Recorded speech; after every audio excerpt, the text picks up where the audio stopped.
अस्सलाम वालेकुम व्यूअर्स, कैसे हैं आप सब। Welcome to my channel. आज हम बना रहे हैं लाल चटनी, मीठी चटनी जो दही बड़ों में इस्तेमाल की जाती है। इसके लिए जो हमने अज्जा लिए हैं वो है इस तरह से। हमने इमली ली है, एक प्याली इमली ली है, हमने इसको पानी में भिगो दिया है।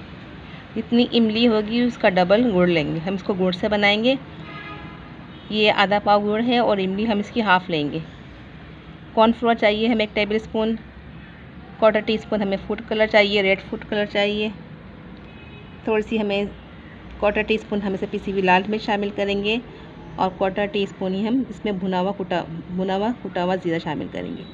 चलिए हम इसको इमली के पेस्ट को छान लेते हैं। तो इमली के पेस्ट को हम छान लेंगे। हमें इसका पल्प चाहिए, हम इसके बीज नहीं चाहिए। हम इसका सारा पल्प छान लेंगे।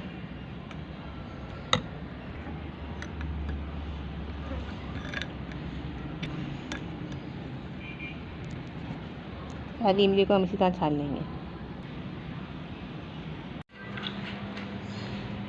सारे पल्प को हम इसी तरह छान लेंगे। हमें आधी प्याली पल्प चाहिए इसका। देखिए हमने अब पल्प को छान लिया है, बिल्कुल गाढ़ा और साफ़ सुथरा। अब जितना ये इमली का पल्प है ना, उतना ही हम इसमें गुड़ इस्तेमाल करेंगे। तो ये देखें, तो हम इसको ये उस वाले पीस को निकाल लेंगे। ये इतना बहुत है इसके लिए। फिर इसको पकाते हैं। अब गुड़ को हम तोड़ के इस्तेमाल करेंगे। इसमें इमली का पल्प शामिल कर देंगे और थोड़ा पानी शामिल कर देंगे।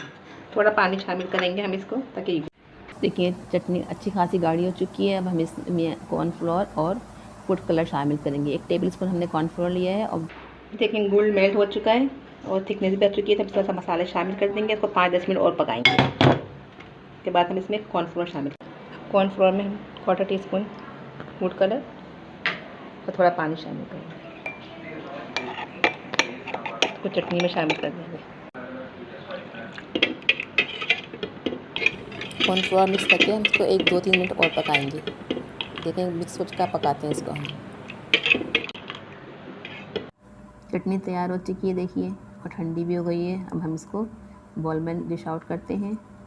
प्लेट में निकाल कर दिखाते हैं अभी आपको। हम देखेंगे इतनी चाहिए हमें, ज़्यादा गाढ़ी ज़्यादा पतली। अब हम इसको बॉल में निकाल के डिश आउट करते हैं। ये देखिए लुक वाइज कितनी अच्छी लग रही है, कलरफुल भी है, टेस्टी मज़ेदार। ये मीठे दही बड़ों की ख़ास चटनी है। इसको आप ज़रूर ट्राई करिएगा। फ्रूट चाट्स में डाल के खाएं, दही बड़ों में डाल के खाएं, छोलों में डाल के खाएं, हर चीज़ में डलती है ये। आप इसको ज़रूर ट्राई करिएगा। ये बहुत ही मज़ेदार और टेस्टी चटनी बनी है। ये देखें लुक वाइज कितनी अच्छी लग रही है। अगर आपको हमारी रेसिपी पसंद आ रही है तो आप हमारे चैनल को सब्सक्राइब ज़रूर करें, लाइक करिए, शेयर करें, कमेंट्स करें कि आपको हमारी रेसिपी किस तरह कैसी लग रही है। चलिए मिलते हैं नेक्स्ट वीडियो में। अल्लाह हाफिज़।